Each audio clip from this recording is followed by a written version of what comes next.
नमस्कार। आज हम निवेश की दुनिया में थोड़ी गहराई तक जा रहे हैं। जी। हमारे पास रेयान किंग की किताब के कुछ बहुत काम के हिस्से हैं। इसमें निवेश के बेसिक से लेकर एक प्रैक्टिकल प्लान तक सब कुछ है। हाँ, और कोशिश यही है कि इसे सरल बनाया जाए। बिल्कुल, हमारा लक्ष्य निवेश को आसान दिखाना और शुरुआत करने का एक सीधा रास्ता बताना। अक्सर लोग सोचते हैं ये बहुत मुश्किल है, या फिर कि एक्सपर्ट होना जरूरी है। हाँ, पर क्या सच में ऐसा है? चलिए देखते हैं। तो सबसे पहले निवेश करे ही क्यों? ये सिर्फ पैसे बचाने के बारे में तो नहीं है। नहीं, बिल्कुल नहीं। ये है अपने पैसे को काम पर लगाने के बारे में, उसे बढ़ाने के बारे में। हाँ, रेयान इसे कंपाउंडिंग की शक्ति कहते हैं। आइंस्टीन ने इसे दुनिया का 8वां अजूबा कहा था, है ना? जी हाँ, और सोचिए अगर हर महीने सिर्फ 100 रुपए भी निवेश किए जाएं, मान लीजिए 7% सालाना रिटर्न पर, तो 20 साल में? तो 20 साल में ये लगभग 50,000 रुपए बन सकते हैं। ये दिखाता है कि छोटी शुरुआत भी कितनी बड़ी हो सकती है। वाकई ये साधारण बचत से कहीं ज्यादा पावरफुल है। बिल्कुल। लेकिन निवेश की दुनिया में कूदने से पहले एक मजबूत नींव बनाना बहुत जरूरी है। नींव मतलब किंग कहते हैं पहले अपना लॉन्च पैड तैयार करें।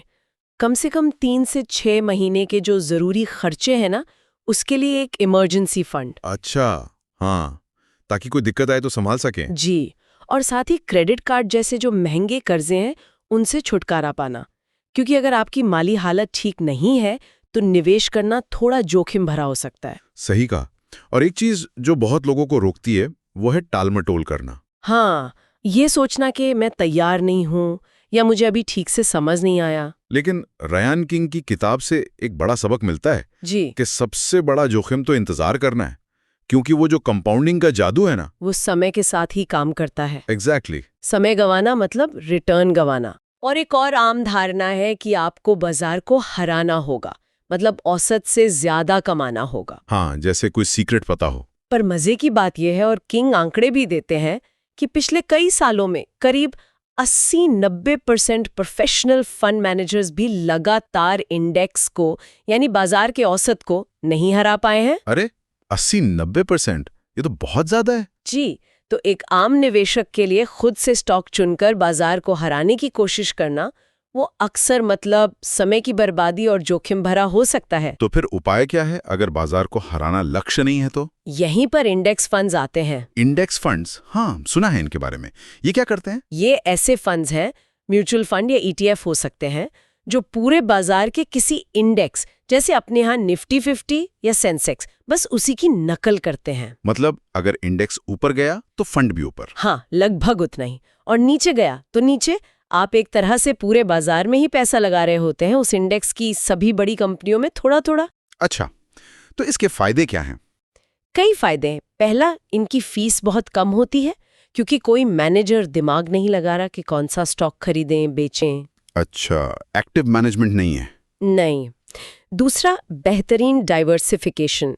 एक ही फंड से आपका पैसा दर्जनों या सैकड़ों कंपनियों में बढ़ जाता है, तो जोखिम कम हो जाता है। और रिटर्न? और तीसरा, लंबी अवधि में इन्होंने ऐतिहासिक रूप से बाजार के औसत के बराबर अच्छा रिटर्न दिया है।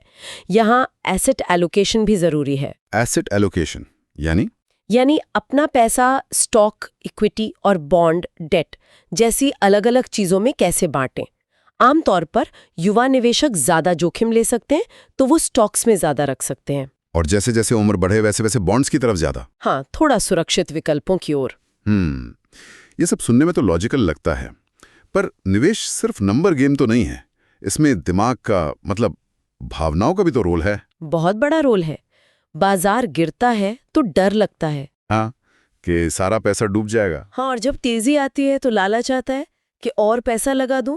किंग कहते हैं कि ये भावनाएं ही निवेशक की सबसे बड़ी दुश्मन हो सकती हैं। तो इनसे कैसे निपटें? अपने दिमाग पर काबू कैसे रखें? कुंजी यही है कि भावनाओं को कंट्रोल करें और एक ठोस प्लान बनाकर उस पर टिके रहें। टिके रहें, चाहे कुछ भी हो। हाँ, इसके लिए डॉलर कॉस्ट एवरेजिंग जैसी तकनीकें मदद करती हैं, जिसका एक आसान रूप है SIP यानी सिस्टमैटिक इन्वेस्टमेंट प्लान। SIP, हाँ, ये तो आजकल काफी पॉपुलर है। जी, इसमें आप तय कर लेते हैं कि हर महीने एक निश्चित रकम निवेश करेंगे, चाहे बाजार ऊपर हो या नीचे। इससे आपकी औसत खरीद लागत कम हो जाती है। और मार्केट को टाइम करने की टेंशन भी नहीं। बिल्कुल, मार्केट में सही समय का अंदाजा लगाने से कहीं बेहतर है मार्केट में लंबे समय तक बने रहना।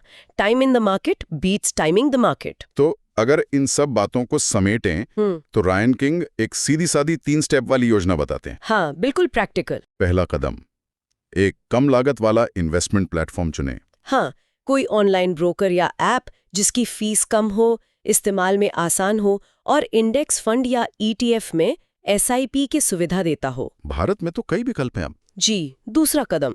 दूसरा, टैक्स बचाने वाले खाते का इस्तेमाल करें, जैसे PPF, NPS या ELSS म्यूचुअल फंड्स। हाँ, टैक्स प्लानिंग जरूरी है। ये ना सिर्फ टैक्स बचाते हैं बल्कि रिटायरमेंट के लिए पैसा बनाने में भी मदद करते हैं। सही। और तीसरा और शायद सबसे जरूरी कदम, तीसरा, एक अच्छा डाइवर्सिफाइड कम लागत वाला इंडेक्स फंड या ETF चुनें। उसमें ऑटो इन्वेस्ट जैसे मासिक SIP सेट करें। और फिर रोज की खबरों और उतार चढ़ाव को नजरअंदाज करके अपनी योजना पर टिके रहें। बस सरल रहें, लगातार रहें। तो बड़ी तस्वीर यही है कि एक्सपर्ट बनने की जरूरत नहीं है, न ही सही समय का इंतजार करने की। किंग का संदेश साफ है, एक सरल, कम लागत वाली अनुशासित रणनीति अपनाना ज्यादा काम आता है। और छोटी शुरुआत भी समय के साथ बहुत बड़ी बन सकती है। हाँ, वो कंपाउंडिंग का जादू, निरंतरता, कंसिस्टेंसी ही सब कुछ है। तो हमने देखा कि निवेश उतना डरावना या जटिल नहीं होना चाहिए।